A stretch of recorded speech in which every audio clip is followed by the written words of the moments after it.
reason I'm asking these questions to you is because it depends on the person that's across from me or someone that I'm doing consulting for or the like, that it depends on what they've learned previous, that they can then use that tool and that training to enhance what they're about to get into.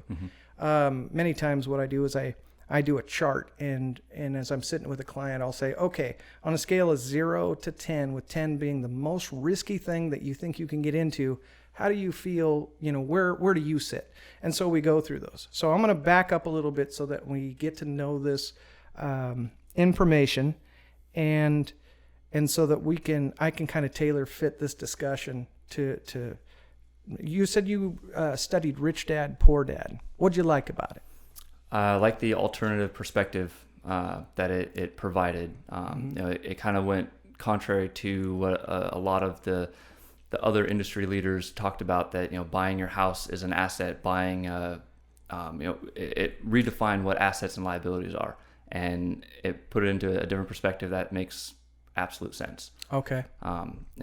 Assets are things that put money into your pocket. Liabilities are things that take money out of your pocket. If you have a house and you're paying your mortgage, that's taking money out of your pocket. Maybe in the long term, it'll be a good investment and you'll get a return on it. But as far as generating wealth, it's not immediate. And that's more the focus that I'm in right now, is how can I diversify income streams and gain wealth, grow wealth, as opposed to long-term investments. That's kind of where I segregate the retirement accounts, like the IRAs and Roth IRAs. That's like the long-term goal. I'm more focused on items to generate income, and not necessarily focus on like what they call it, the financially independent, retire early, kind of a quasi-FIRE. Reduce the dependence on having to work, trading time for money, and creating additional income streams. So I'm not dependent on a W-2 type employer. Let's talk about that for a second, because, all right, with any subject, with anything that you're going to learn out there, what will happen is, let's just take the subject of a house, your house. Now, we just talked about the fact that, is it an asset or a liability? If it takes money from your pocket, it's a liability. And if it adds money to your bank account or your asset list, then it's an asset. It's kind of like quantum mechanics, okay? Quantum physics. The closer you look at it, those things change a little bit. And let me describe that in an example. Most people will invest in a home for themselves, and they live there and they make their mortgage payment. And that mortgage payment is paid from them selling their time at their job and earning an income from it. They take a piece of that time sale and they pay it out in interest and the repayment of the loan. So you got interest and principal reduction. But they allow that asset, and I'm going to call it an asset, because the inflationary rate, the equity growth in the house, they don't use that equity growth to earn the money. Okay? So most people are trying to, as they call it, get out of debt, right? We have to redefine what debt is and how we can use debt in order to leverage the assets that we're going to purchase. And real estate is one of those areas that allow you, there's a whole industry devoted to buying real estate.